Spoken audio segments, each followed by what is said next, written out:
We look at everything as a system change process. So we start everything with awareness. You start with awareness. You understand like what's happening here. And you have to, in that awareness phase, and I think this is really true for leaders coming into an organization or you're starting, like, what am I not seeing? What am I paying attention to? What am I not paying attention to? What might be my blind spot? What am I not seeing that I need to see? Who can I ask? And when I listen, can I actually listen without judgment? Can I listen to say, oh, interesting. Tell me more about that. Tell me more. Then from awareness, once you have a pretty good sense of the system, you move into what we call alignment. And alignment is about helping everybody else see the system. Do you consider yourself a good listener? If you're listening to a podcast, that's probably a good start, definitely a good sign. But it's one of those underappreciated skills in leadership, the workplace, life generally. And my guest today is, among other things, a communication expert, has some really useful insights and thoughts and approaches to listening to share. She also had a previous career in the advertising industry as well. Her name is Phyllis Dealy, and we'll be talking all things from Mad Men to leadership, from systems thinking to listening, and everything in between. It's a great conversation, plenty of quite intriguing tangents as well. Just a generally good chat about some very relevant topics for any leader in the modern world. So stick around and feel free to leave a comment or a rating as well. Let me know what you think.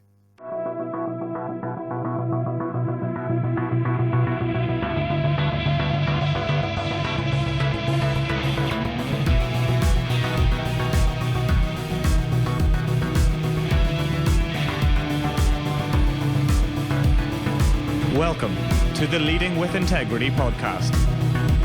Leadership talk for the modern manager. With your host, David Hatch. Phyllis, welcome to Leading with Integrity. It's great to have you on the show. Looking forward to chatting with you today. Yeah, me too. Thank you, David. It's so nice to be here today, and I'm looking forward to it too. Tell us a bit about yourself, your career so far, what you do today, why you do it, and so on. Yes, great. So I'm the founder and CEO of Reinvent the World, and also a communications consulting company called Studio Reinvent. At Reinvent the World, we do business strategy, brand strategy, creative strategy for clients. Really have worked with everybody from IBM to PepsiCo to Susan G. Komen to lots of other nonprofits. So we really have a pretty broad spectrum of clients. But they're all most of them in our cases are undergoing some kind of transformation, and we help them manage that. And then my career up until then, I've really spent most of my career in advertising, marketing, and branding. So I've been in that field for about 30 plus years. And I really love telling stories. And again, I think using storytelling and systems thinking to, again, help people kind of manage that transformation.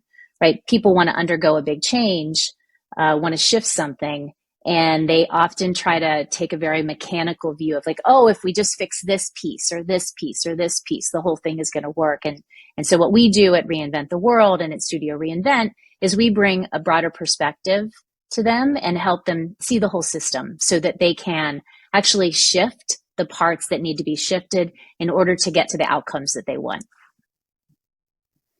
And so that's me in a nutshell. And I live here in New York. I'm the mother of 4 boys. That also takes a lot of system thinking and awareness.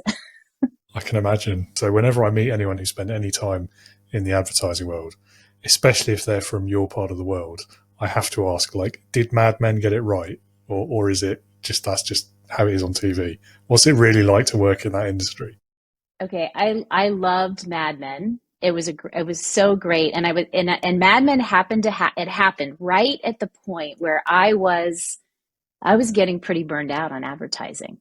I had lost the joy of advertising. I had lost some of the, just really what makes advertising fun, which is working with really creative ideas and doing these great big ideas and bringing them to life. And so Mad Men, I think it did get a lot of it right in the earlier days. I sort of started my career at the very tail end of what I would call the Mad Men era.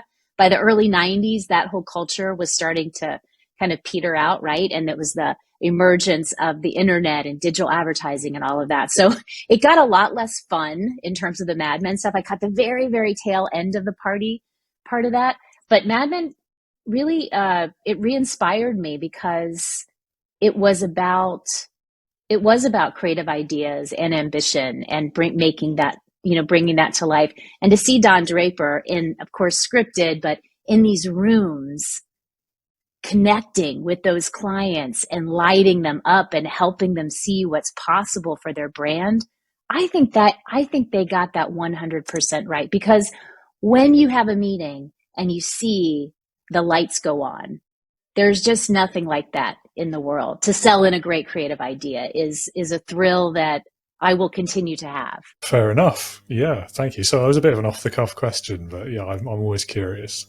Yeah. So, I mean, that must have been a really interesting time then to be doing that work as well. I mean, as the internet went from sort of this weird idea that some people were playing with to like, that's how the world runs now.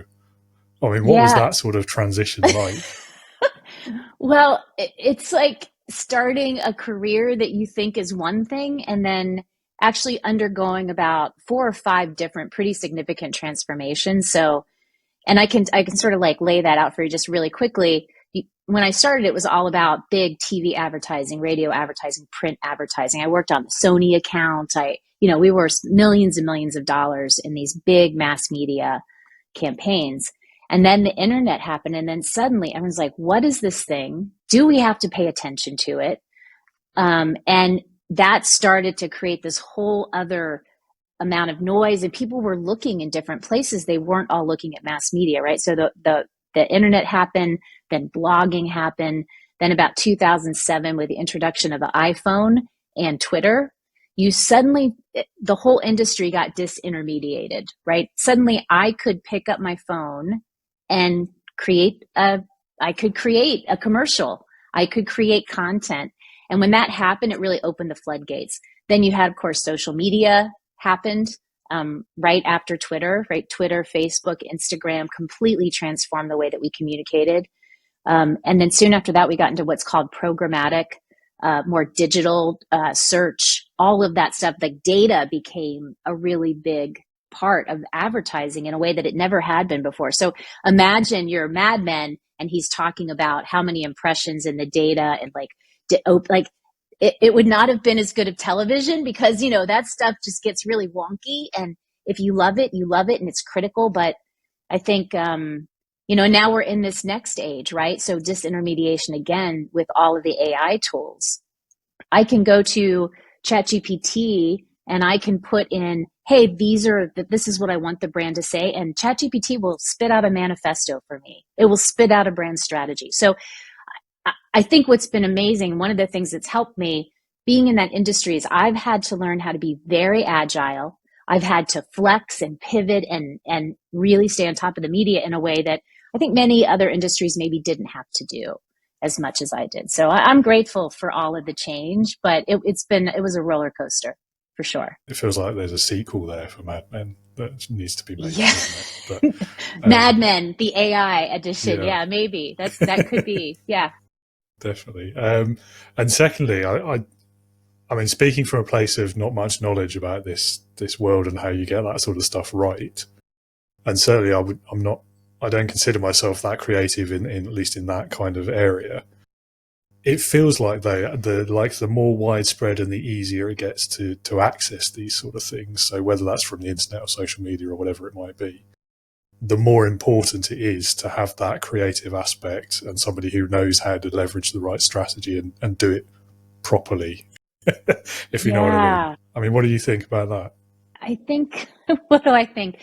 I think what I would do is to do it properly.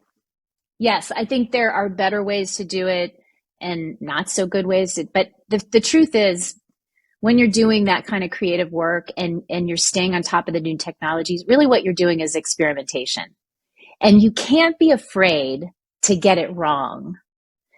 Just as much as you want to get it right, you got to be okay putting yourself out there. You got to try stuff. You're like, I don't know, is this going to work or not? Let's try this. Let's try this. And you do those in small moves, right? So you're not like taking your entire budget and blowing it on an idea or an experiment. You're testing and you're just watching. Oh, that's interesting. Let's put more money there. Oh, let's do more of those kinds of posts. So it really is an evolution. It's way different from the way that it was at the beginning of my career, where you spent a year developing a campaign, millions of dollars shooting that campaign.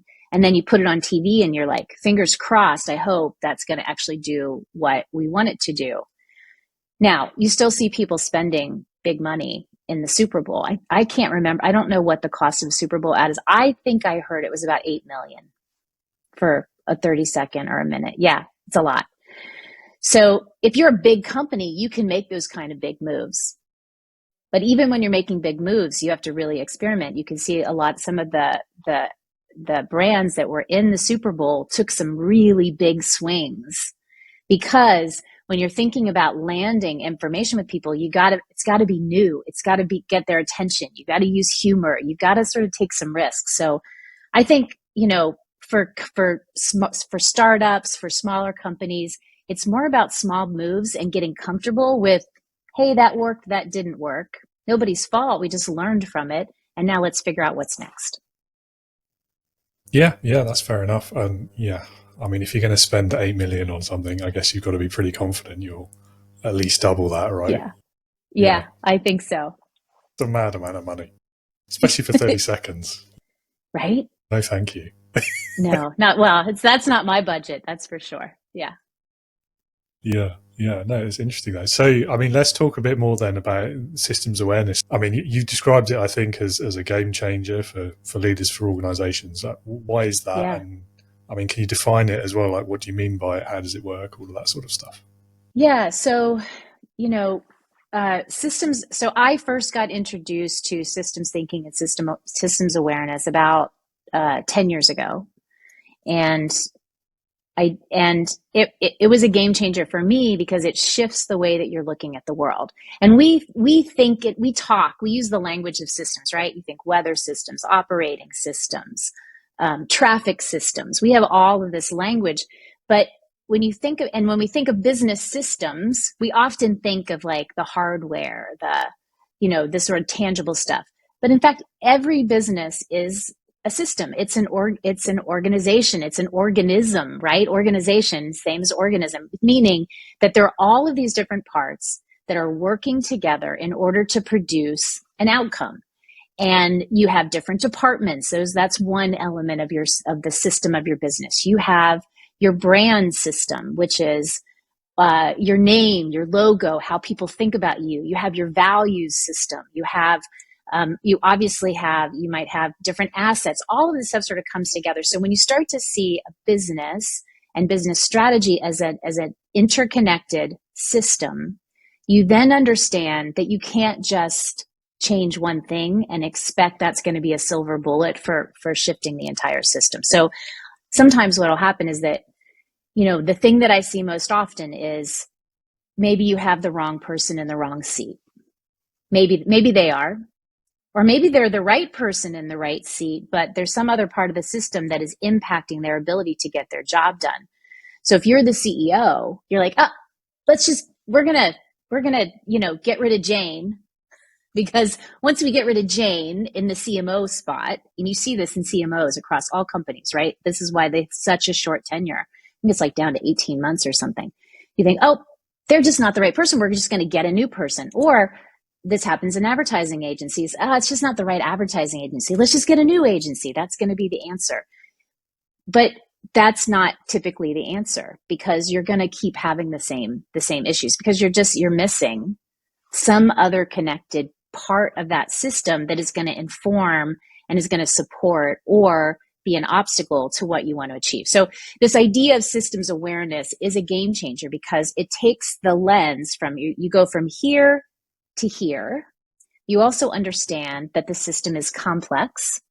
You understand that you can't control all the parts of the system. There's some things you can control, some things you can't. And what it does is it just creates a little bit of a pause and a breath and some space to really look at, what's happening here? And I can give you one really good example. I was working with a nonprofit they had a program, and the program wasn't doing well, right? It was a fundraising program, and it had been around a long time.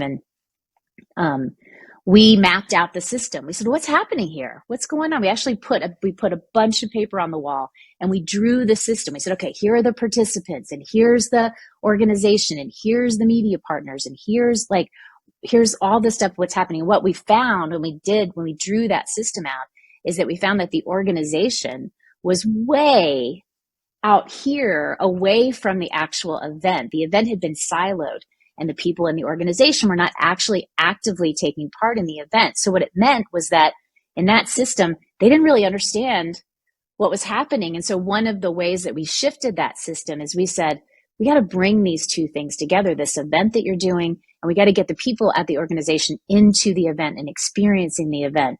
And that's going to actually infuse some energy into this system in a way that if you just keep them separate and keep expecting this to do well without actually having some ownership and some involvement in it, and that seems really simple, but it was kind of a game changer, aha, for them. They're like, okay, great. Like, we're getting more people to the event. And, now we're like 5 or 6 years into that, and it has made a big difference. Yeah, interesting. So, I mean, you used the CMO as your example.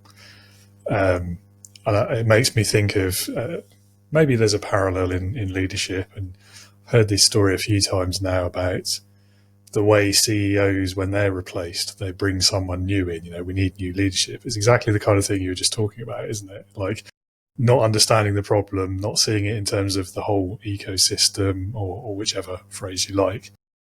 And then that new CEO, what do they normally do? Invariably, because they're under pressure to achieve a change, so they have to make a change, and they do it immediately without taking that time first to understand, take that pause. Like, you've just arrived. Like, understand what's going on first before you start breaking more things. Yeah, well, and that's what we're taught. Leaders lead. Leaders don't listen. Leaders lead. So we lead, and we lead with action. And one of the things that we do at reInvent, we have a 4-step process, and we always start every single sort of, we look at everything as a system change process. So we start everything with awareness. You start with awareness. You understand, like, what's happening here. And you have to, in that awareness phase, and I think this is really true for leaders coming into an organization, or you're starting, like, what am I not seeing? What am I paying attention to? What am I not paying attention to? What might be my blind spot? What am I not seeing that I need to see? Who can I ask? And when I listen, can I actually listen without judgment? Can I listen to say, oh, interesting. Tell me more about that. Tell me more. Then from awareness, once you have a pretty good sense of the system, you move into what we call alignment. And alignment is about helping everybody else see the system.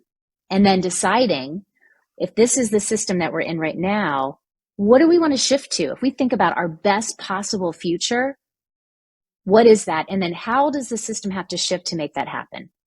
Once you have that, and that's the strategy planning part, that alignment piece, then you can move into action. Okay, new brand, new CHRO, new this, new operating system, new whatever it is that we need to make that vision happen. And then the last phase is really important too, because you can't just get in there and start doing a bunch of stuff. The last phase is accountability. So how are we going to actually track that we did what we said we were going to do? Who's responsible for that? And what's the feedback mechanism that will allow us to continue to evolve? Because when you think about systems awareness, this feedback piece is absolutely critical. You don't just change it and then let it run. You're like, okay, interesting. Again, remember I said experimentation. What's happening? What did I learn? How am I going to shift that again? Did it work? Maybe it didn't work. We got to go back to alignment and rethink about our plan. And so if you sort of follow those 4 steps, you can get to a place where you can create change in a way that is responsible and I think much more effective. And also, by the way, also feels a lot better, which is important as a leader, that your organization, you have some care with the way that you're enacting change. Yeah, I mean, what's really interesting about that answer actually is where you started about, with leaders, we don't listen, we act, and that's the way we're taught. And then everything you said after that was the complete opposite of that. Was type of what? position was totally the opposite of that, which is the right way it should be. So, I mean, that 4-step process you've just described there, to me, I mean, that's leadership in most circumstances, isn't it? It's got to start Yeah. with that listening piece. It's got to end with that feedback as well. And it's got to Yeah. also, really important part in there that you've also mentioned is that kind of iterative approach, which is part of being an agile leader, I suppose, isn't it? But Yeah. it's surprising to me even now, like how many times as leaders we get this one idea stuck in our head, and we're like, well, that's the way we're going to do this, and it doesn't matter what happens after that point of decision. We stick to our guns, and we know this is what I'm leading us to do. We're doing this thing. But you need to Yeah. have that flexibility. Like if circumstances change, you learn new things, you realize it's not working, you've got to be able to go back through the beginning of that cycle, I suppose. Yes. And I want to recognize, like, sometimes you bring a leader in and you're in a crisis situation.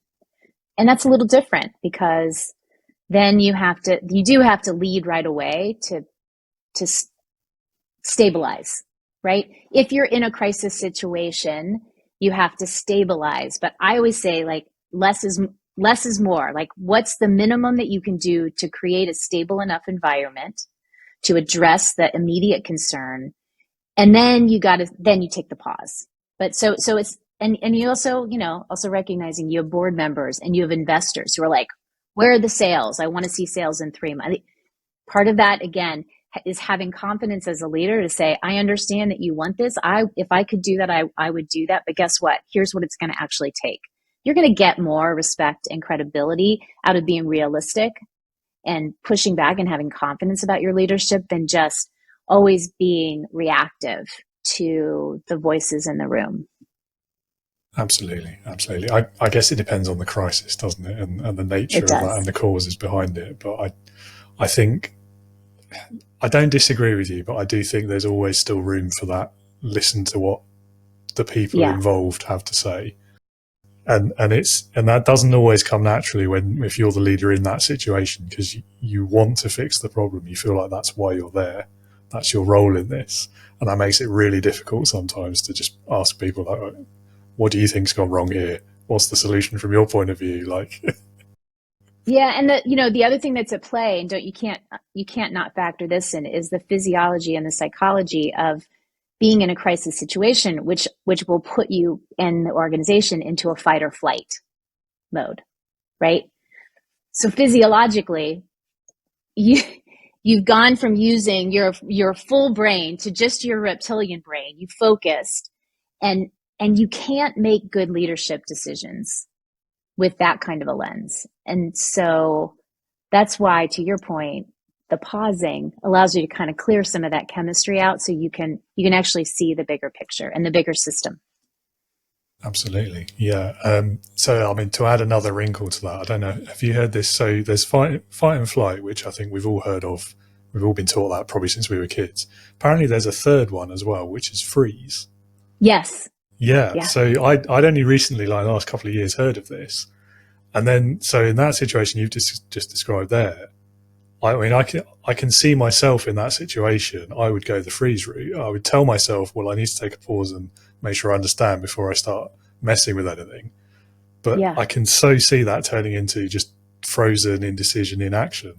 I mean, what do you do in that situation? Like, I don't know. I have to tell you, that is one of my recurring dreams, is that I'm in the situation and I cannot move. You're trying, the one where you're trying to speak, but you can't scream. That sort of, I think, encapsulates that feeling of freeze. What do you do?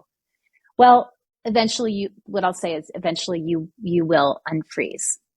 And the thing that will save you is the awareness that you're frozen, the awareness that you're in fight or flight. So, we talk a lot about this awareness factor, which is about systems thinking, but it's also just like that moment of presence where you're like, okay, I'm in crisis. I'm recognizing. You sort of, if you've ever done any meditation and you're trying to calm those thoughts, in this case, like that thought can be like, I'm frozen, or I'm in a fear mode, or I'm in whatever. And the truth is that's the key, because as soon as you have that thought and you realize that what you're experiencing isn't real, that it's in your head. And I'm not saying the crisis isn't real, but your response to it is in your head. And as soon as you know that, then you can exhale. And then you can decide how you want to move. You can move forward. And you can like, and I call it clearing the chemistry. You can do that in 4 breaths. Just sort of the inhale, the exhale, inhale, get up, walk away from your computer. A mentor of mine once said, if you feel compelled to do something, don't. And I love that, because it means if you feel compelled to do something, you're in that fight or flight brain or freeze brain, meaning you're like, this, I have to do this. You have a story. It's a negative story. The truth is you just got triggered into fight or flight. So you have to take that moment to pause and look at the situation again. Well, fair enough. And apologies, I didn't mean to dredge up any triggering dreams or anything. No, I love my dreams, even the bad ones. They're always informative. So yes, yeah, I agree. You learn something about yourself, don't you, and your subconscious. Yes. Definitely. Yeah. Yeah. So, I mean, we've talked about the L word, haven't we, about listening, which kind of leads us into communication, which I would assume has been a pretty big part of your career journey so far. I mean, that's a central theme in most of those things that you've done, isn't it? So, in your experience then, what do you think is the core, the heart of really great communication?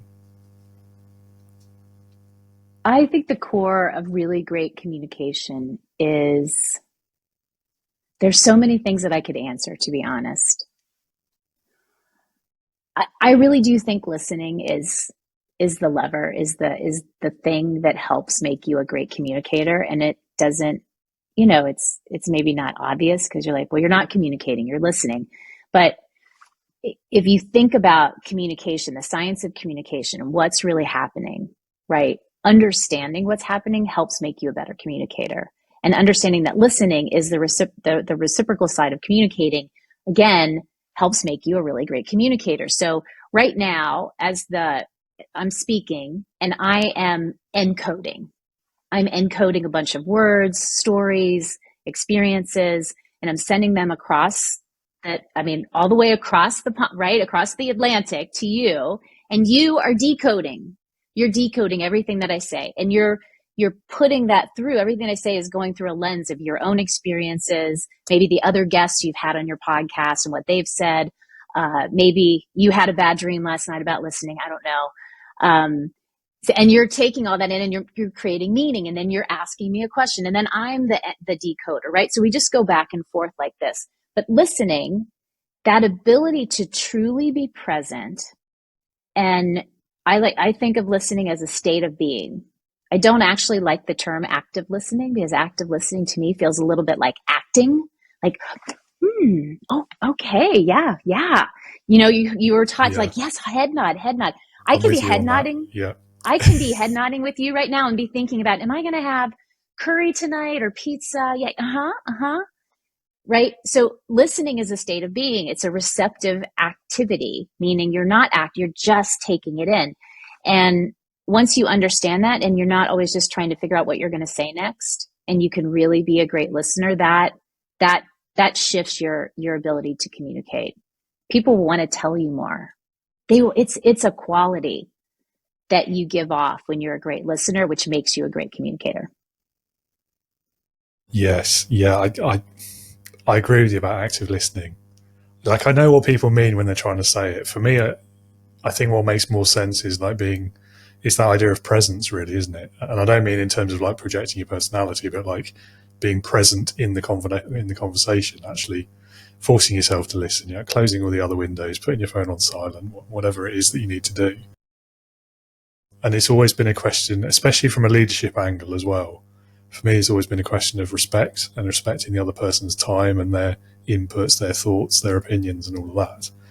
And I think, everyone in the audience, I'm sure, has worked for a leader who's terrible at that. They're sitting there with a BlackBerry, sending an email with their thumbs. They're not really listening to you, and that sort of thing. I have to tell you, I remember when there were BlackBerries, and I remember the very first meeting. I was working with a partner, and she was like this. the whole time. And you want to talk about getting triggered. For me, as someone who is always so focused on the client experience and being a good client service person and listening and taking that, to watch her do that, it completely took me out of being a listener, because I was so, it is a question of respect. And Yeah. you know what? All we have in our lives are these moments where we get to connect with each other. We get to connect with nature. We get to connect with a moment of being alone or reflective. And if you're distracted and you're not allowing yourself the presence to have that connection, you're kind of, to me, you're kind of missing out on life. Yeah. Yeah. I mean, that's certainly one way of looking at it. I don't disagree with you. Yeah, I don't know. Maybe it's a generational thing. Maybe we're showing our age. But for me, like, that was I've always considered that rude. Always. But then I've also done it on occasion, like with family around the dinner table and things, and you get called out on it, and you're like, oh. Yeah. Well, I have too. I don't want to be a complete hypocrite here, but yes, we all have done it. But I think in part we've done it because it's become a social norm, and people don't see it as rude anymore. And for me, this is it. Yeah. Yeah, and I think we adapt. with the how many generations are there now in the workforce? 4 or 5? I've lost count, but there's quite a few.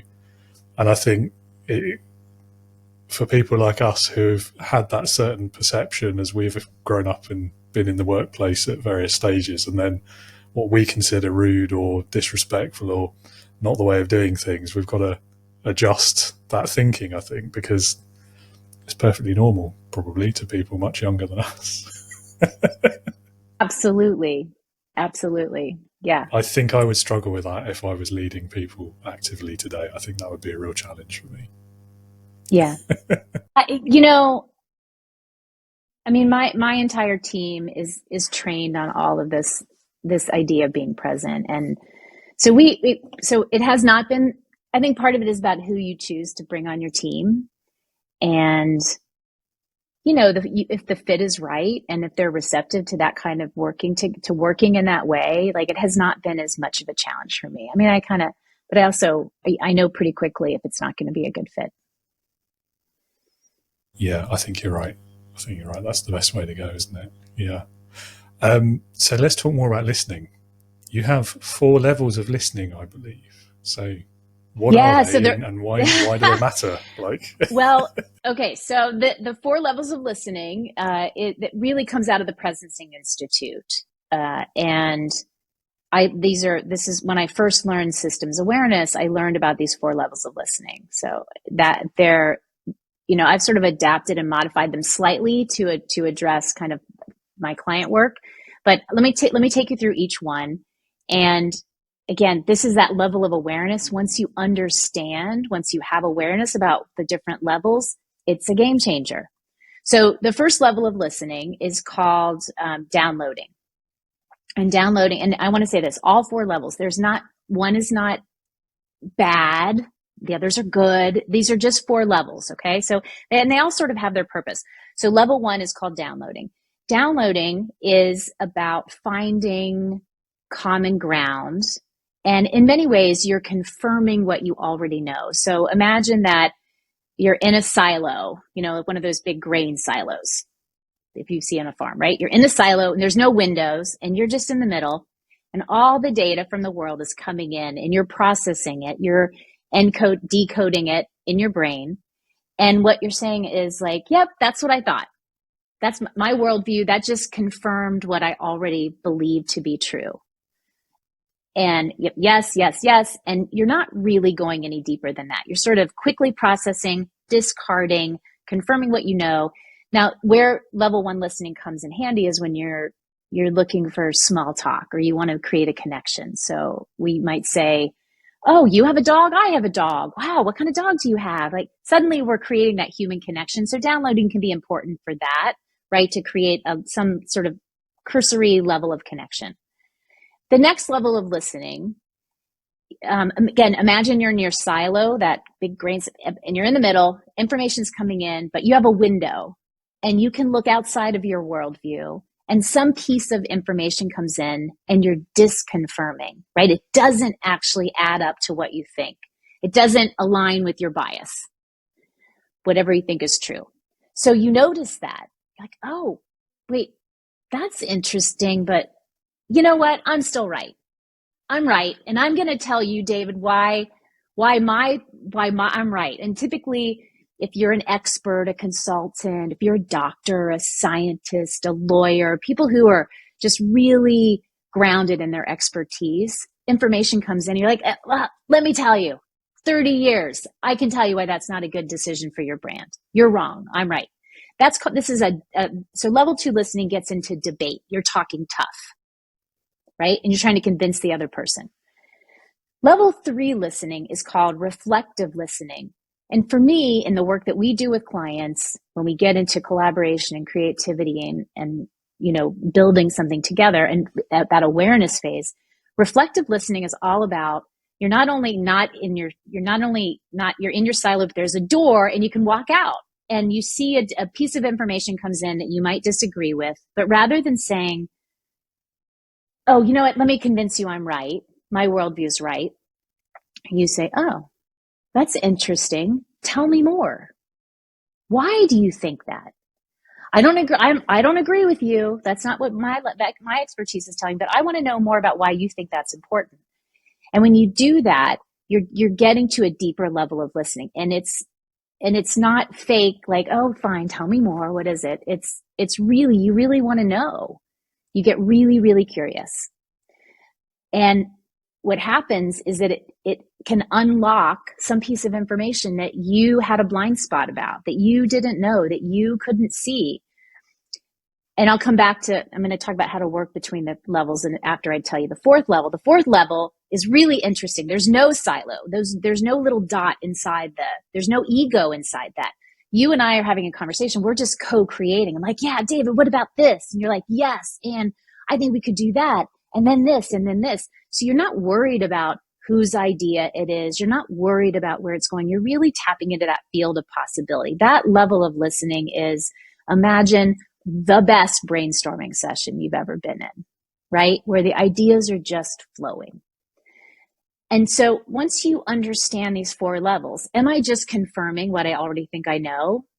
Am I disconfirming and trying to debate? That's level 2. Am I actually getting curious? Am I listening? Like, tell me more. What's happening? I want to understand that. And have I moved myself all the way down to this level where it's really about tapping into that co-creation? That's like flow, right? If you've heard the term flow, that's really what happens at level 4. And often you'll run into people who are stuck at level 2. And you're like, she just doesn't get it. She's never going to get it. This is, it doesn't matter what I say. Well, the trick, if you've got somebody stuck at level 2, go back up to level 1. Find something that you can agree on. And so I might say, look, David, I know we don't agree on the strategy for how we want to get this thing done that we need to get done. But we can both agree that we got to figure this out in the next week. And you're like, yeah, absolutely. We have to figure this out. What's funny about that is once you're agreeing, you can sort of slide right down into level 3. It just opens it up. You're taking the ego out of it. So I like to use that sort of up to go back down. And, the other thing is patience. If you got somebody in level 2, just keep saying, tell me more, tell me more, tell me more, tell me more. And eventually you'll get to that place where you can connect on with a real dialogue and a real sort of, listening exchange. So those are the 4 levels of listening. And, if you want to sell anything and you're just hitting the door on level 1 and level 2, you're not going to sell anything in level 1 or level 2. Not going to happen. It's just not happening. You're not going to sell anything until you get down to that 3rd and 4th level. Yeah, I mean, it's an interesting one. And yeah, I mean, it makes sense. And it's ringing bells for me as well. I mean, particularly the level 3 side of it. I can see how that aligns to like the scientific method and things like this as well. And I've often complained with friends over a few beers or two about the dying art of critical thought and proper conversations. And I feel like this is perhaps one of the ways of solving that is understanding those different ways that we might be listening depending on our mindset at the time, or a particular bias, or sometimes even like what it is that's being discussed. I mean, politics is the big one that we try not to stray into too much, but there's definitely some lessons there, aren't there? Yeah, wow. Yeah, it's yeah, there's some topics that are hard to, but you Yeah. can navigate pretty much anything, I think, as long as you don't get stuck up in level 2, and you just get curious about it. Listen, I might vehemently disagree, but I can still, goes back to what you said, respect. I can also respect you enough to allow you to share your opinion and your point of view. And just because I don't like your point of view doesn't mean I can't like you.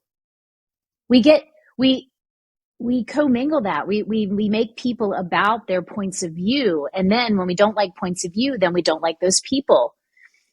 And that's not useful, because to me, it's a waste of energy. We're putting our energy in all the wrong places.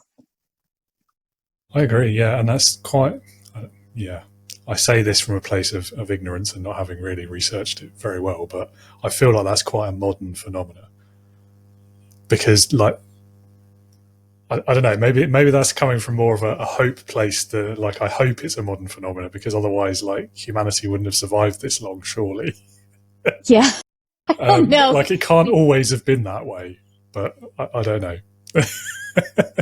It would be interesting to research. I'm still sort of amazed when I watch some of these documentaries about, the 60s or the 70s, or even back in the 20s or the 1800s, like the things that were happening and the stories that people were telling and the vitriol that people had for each other. Like, I don't know if it's a modern phenomenon, but I think what's true is that it's way more visible and it's way louder today than it was back then. And that makes it feel like it's more, it's bigger, right? Because before they were just writing nasty letters to each other. Nobody saw it except for the two of them. Yeah, this is it. Like, I guess it's the other side of the double-edged sword, isn't it? Of things like the internet and social media and just like free, easy access to all information ever. Yeah, it's a tough one. I do feel like it's more widespread than it was, but I don't really have any basis in fact for that. It is literally just a feeling. I think I'm with you. I think we should be optimistic. Maybe it's a modern phenomenon, something we can solve.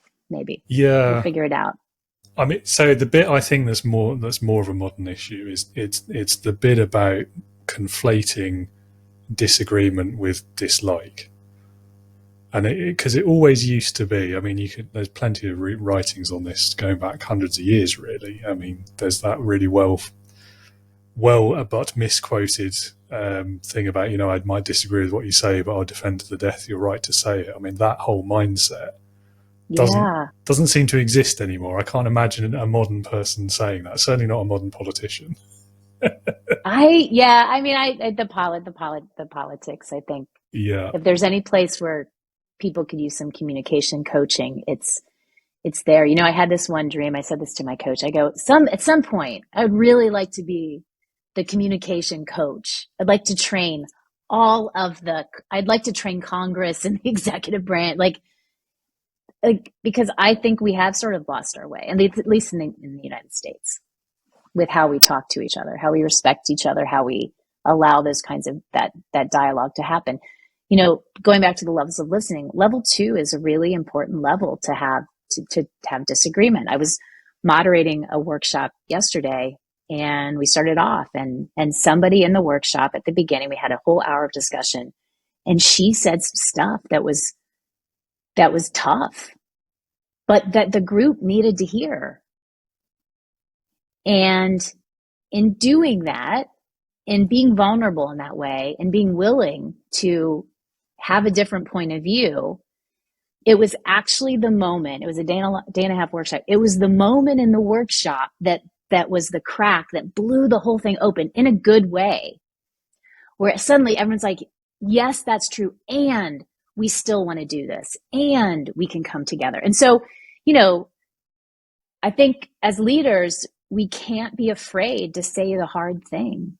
I think it goes deeper than that. I think that's why this is important. It's because you can't get to a really satisfactory, acceptable, quality agreement or outcome if you haven't had any disagreement along the way.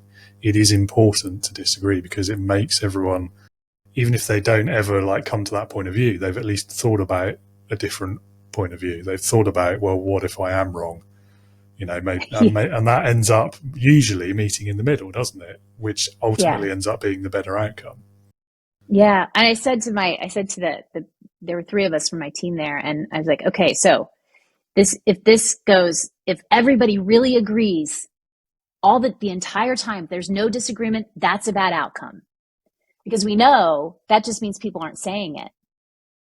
With, 14 people in the room and 70,000 thoughts a day for each person in there, all of those thoughts, there is no way that everybody is that aligned from the beginning. And if everybody totally disagrees and can't get anything, that's also a bad outcome. So you're looking for the middle way. You're looking to navigate both of those sides to get to an outcome that people can actually let go of some of the stuff that they need to let go of in order to come together to build something new. Definitely. And if you want everyone to get behind it as well, and they've got disagreements that they haven't voiced. Yeah.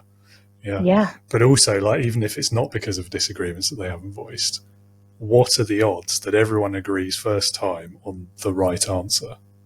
That 0%. Seems pretty low odds. Yeah. I'd say 0. I'd say 0%. Absolutely. Changing subjects again, one of my, and this is a short list that's constantly changing, but currently one of my favorite books on leadership and teamwork it's not a new book. It's The 5 Dysfunctions of a Team, which I'm sure everyone has read. If not, they should. Recommendation there for the listeners. And within that book, I mean, it kind of weaves a story, doesn't it, about a CEO coming in to fix a broken company for various reasons. And one of the ways that she almost immediately starts to do is having offsites for the executive team. Mm-hmm. Which is a controversial thing in a lot of companies, just that offsite, and the results that come from it are often not what was desired, shall we say. Let's put it politely.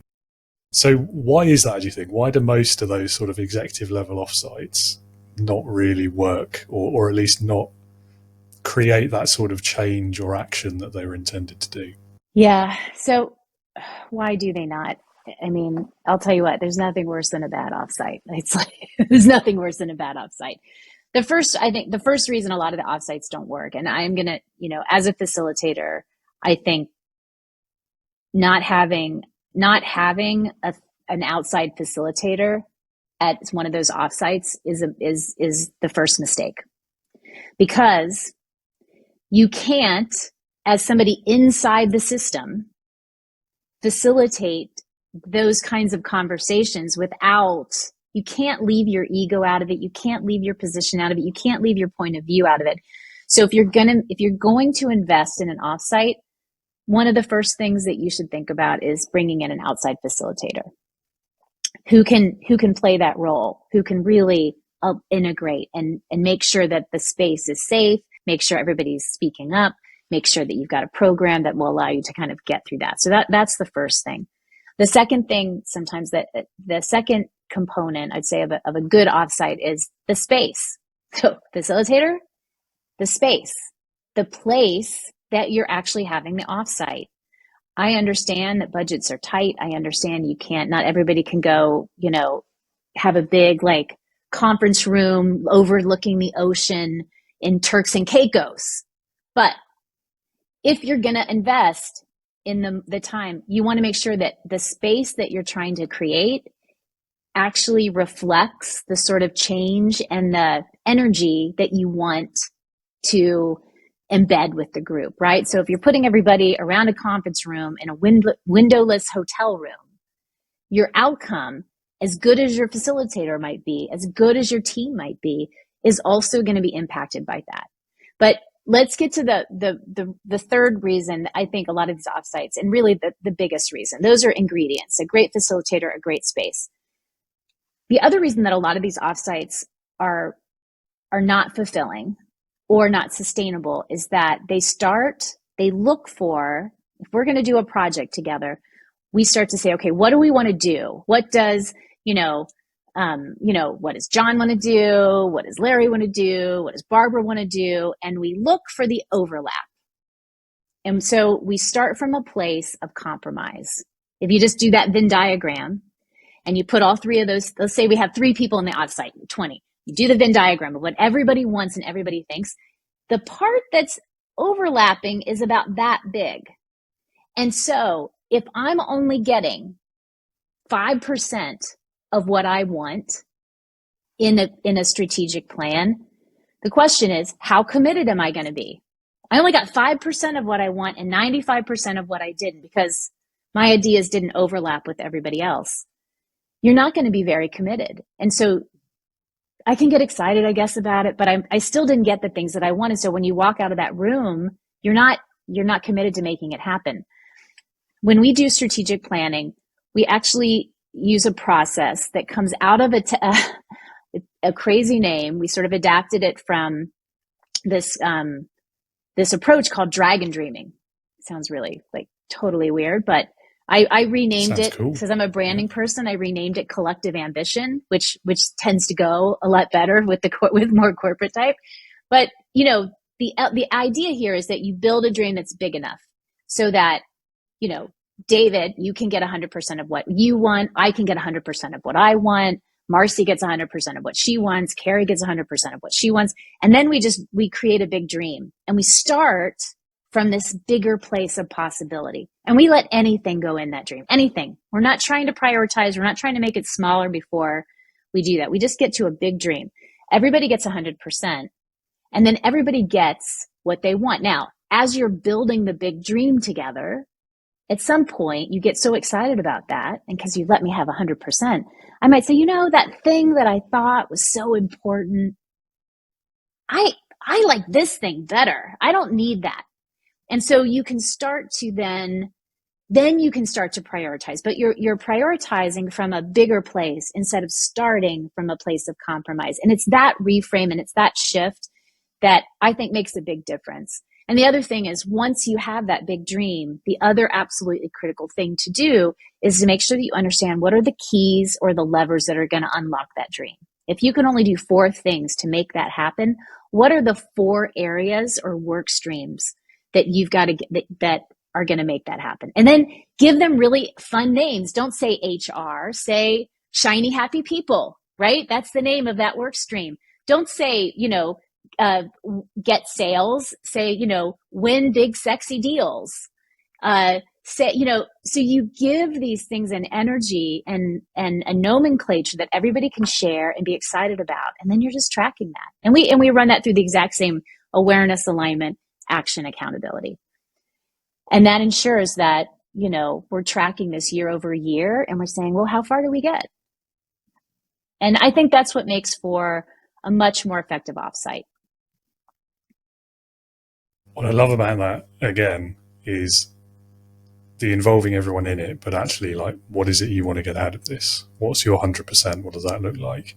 Because again, I think another ingredient in the failed ones, the ones that don't turn out the right way, is that the leadership go into it with an assumption or many assumptions about what everyone else is looking to get out of this, or what the best outcome is, or what the answer is even before they've started.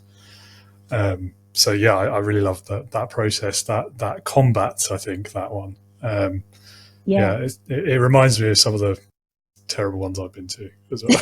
Well, the worst ones. I'm going to tell you the one thing not to do. Okay, so here's how to have the absolute world's worst offsite. 1. Wait, no. The worst offsite. Have somebody inside the organization facilitate it. Go to a room that has no windows and you're all sitting around a conference room. And the CEO and the COO and the CFO should come in and just present plans to people for 2 days. World's worst offsite. I've been to that one. Me too. It's why I designed the other way, because I don't want to do those anymore. Actually, my favorite one that I ever went to, they did get a facilitator. And there was me and a friend of mine at the time, a work friend at the time. We're proper friends now, I like to think. he might disagree. Anyway, so we'd arrived pretty early. We were standing around the coffee, sort of, what's going on here? Because we hadn't been told anything. We'd just been told to show up. And this facilitator comes along, and he was obviously pretty good at his job, but he just was not prepared for either us in our mindset at the time or the organisation he was dealing with. And he walked up and just asked some like really innocuous question about, are you looking forward to digging into something or other, or so are you guys happy with what we're here to achieve today? And we both just sort of looked at him and went, well, what are we here to achieve today? We've not been told. It was just that deer in the headlights moment. I felt so sorry for the guy, but he did an okay job afterwards, bless him. But that's a hard start. That would be a hard start. Yeah. The other way to make sure you don't have a good offsite is don't prepare. Yeah. Just show up. Yeah. To your point. Don't tell anyone what it's about. And don't tell anyone what it's about. Yeah. Oh dear. You've got to laugh in hindsight though. You really do. You have to. And you know what? And the reason that, that's how you learn. You're like, I'm not doing that again. Yeah. For me, it was, if I'm ever running one of these, I won't do that. Exactly. Anyway, right. So, I mean, we better talk a bit more about leadership, hadn't we? Because we're going to run out of time soon. Yeah. The one I'm really interested to hear the answer from everyone I speak to actually is, what's been your best experience of being led? It's hard for me because I've been an entrepreneur and working for myself for almost 25 years. And I think the best experience of being led, I'm going to go all the way back to my time at Leo Burnett in my very first job.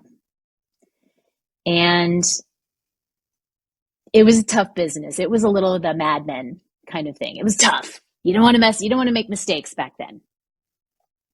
But I had a leader who, in that tough business, he managed to make things light. He managed to create space for me as a new media buyer planner at the time. That's what my role was, to make mistakes. And I knew that I wasn't going to get fired. I knew that he created that trust that I could come to him, that I could ask questions that were maybe stupid questions at the time, right? No, everybody wants to really appear really smart, right? So you don't want to ask stupid questions. But he created the space, and he had a lightness in the way that he led, where we laughed a lot as a team.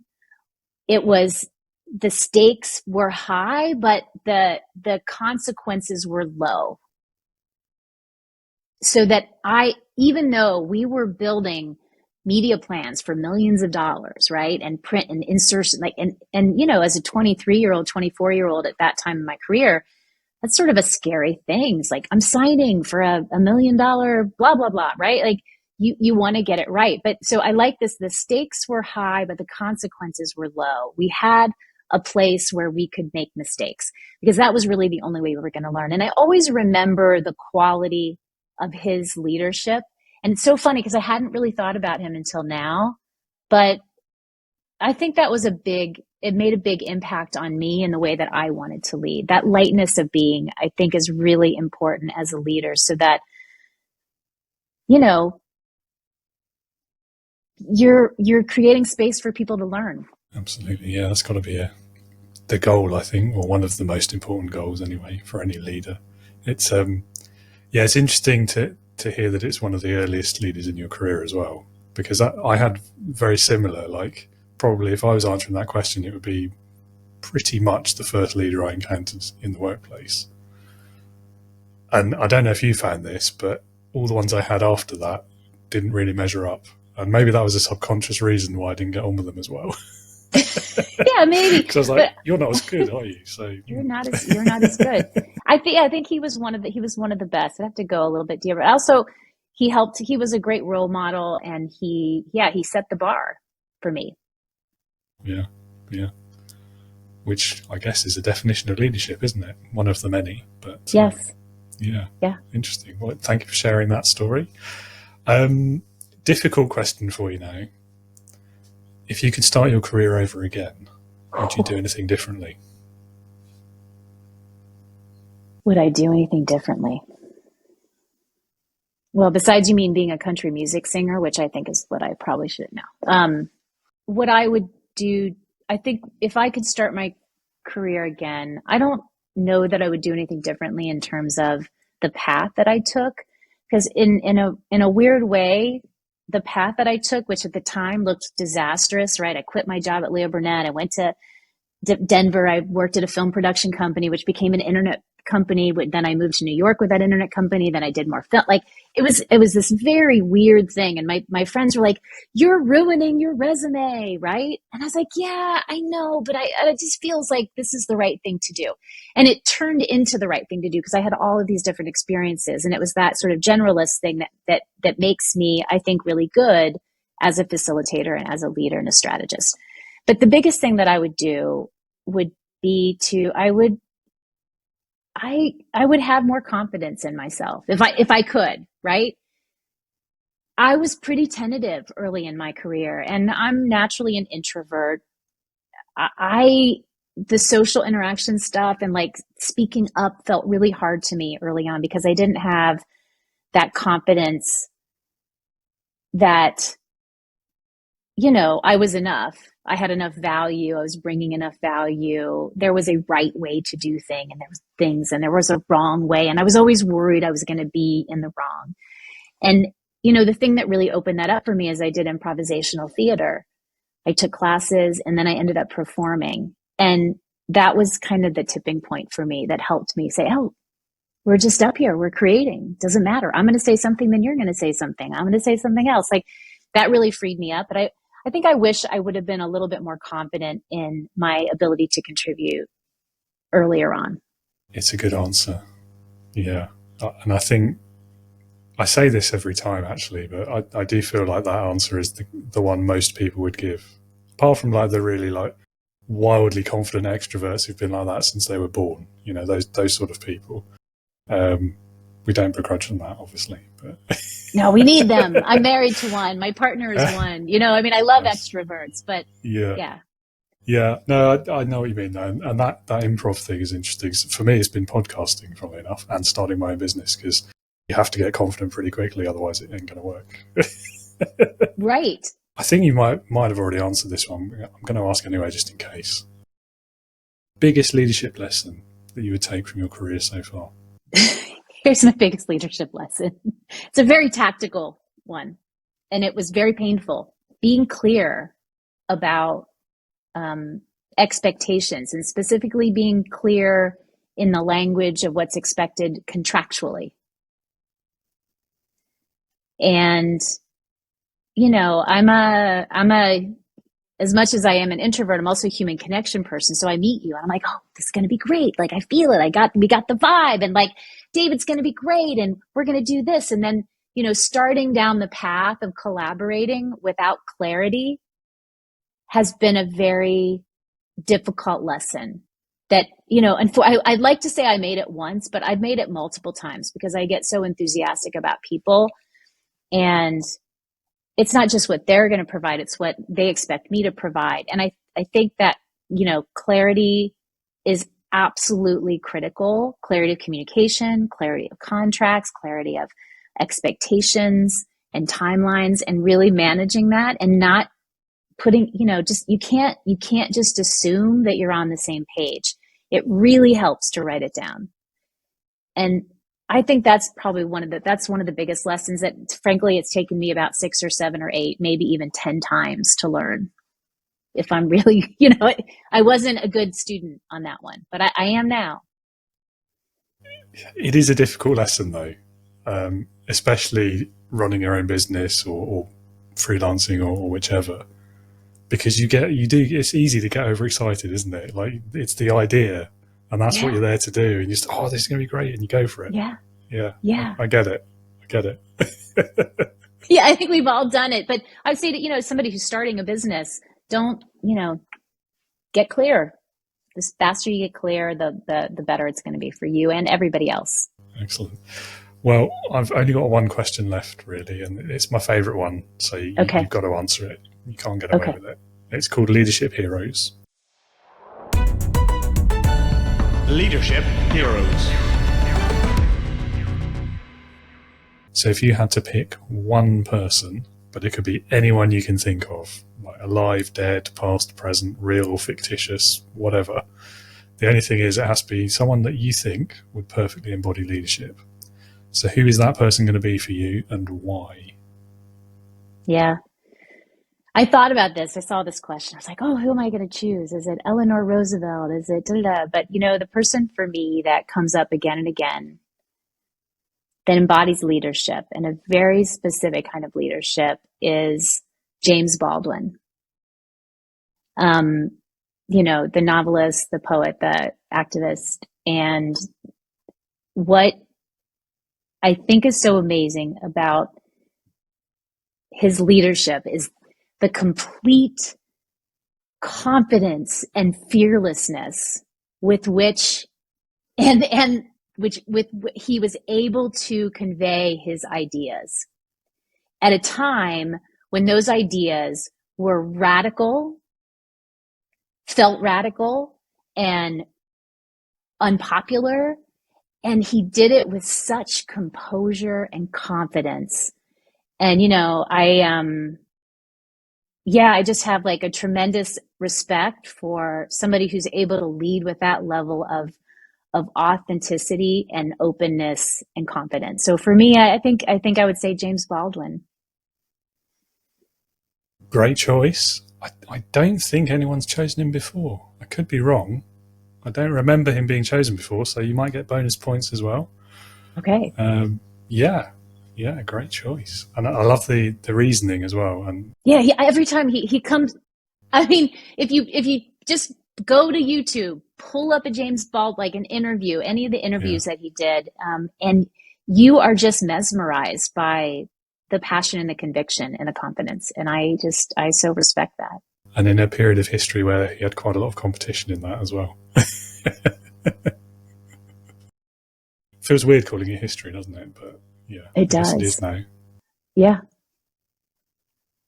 Well, Phyllis, it's been lovely meeting you. I've really enjoyed this conversation. I'm going to ask one tiny other little question, which is if anyone wants to learn more about you or the work that you do, is there a website? Is there social links? Yeah. Where can they go? Yeah. Most of my social media I post on LinkedIn, so you can connect with me on LinkedIn. It's just LinkedIn, / Phyllis Dealy. And also my website is reinvent.world for the reinvent side of the business. And it's studioreinvent.com for the communications and consulting and facilitation side of the business. Lovely. Okay. Well, I'll put all of those links in the show notes down there somewhere. Great. So people can find them easily. David, thank you so much for having me on. I've really enjoyed our conversation as well. Yeah, me too. And yeah, thanks so much for being here. Have a great rest of your day. Thanks, you too. Phyllis, thank you again for that conversation today. Really enjoyed myself. Hope you did as well. Listener or viewer, I'm sure you enjoyed that conversation too. There's plenty in there to learn and benefit from. If you would like to learn more about Phyllis, do take a look at the links in the episode description. Pay a visit to that website, follow on social media, and so on. And if leadership is something you care about in your career, if you want to be able to lead with integrity, if you want to put your people first, and you want to avoid being that horrible, soul-destroying kind of boss, perhaps the kind of boss you've had yourself in the past, then do come along and join us at Integrity Leaders, the online community for new leaders in a moment of career change or transition. We are there to share experiences of leadership, learn from each other, support each other, and also there's access to plenty of resources, including leadership courses, regular events, articles, blogs, other resources as well, plenty of documents to get stuck into.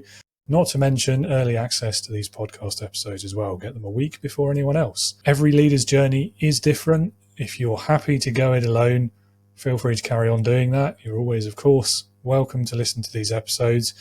But if you are looking for a more supported and supportive approach to leadership, Integrity Leaders is the place for you. Come and join us now. Website is on the screen, but it's www.leadingwithintegrity.co.uk, and you'll find a big green button which will take you to a sign up page with a video of me explaining more about it and being a little bit silly And if sci-fi is your thing, that's definitely something you don't want to miss. That's all from me. I've been David Hatch, the host of Leading with Integrity. Thank you for being with us today, and I hope you'll join me again next week when we'll be hearing from one of the most enthusiastic authors I've ever encountered, who has loads of great insights into leadership from a long and storied career. His name is Dennis Henson, and he'll be with me next week. Until then, be a leader, not a boss.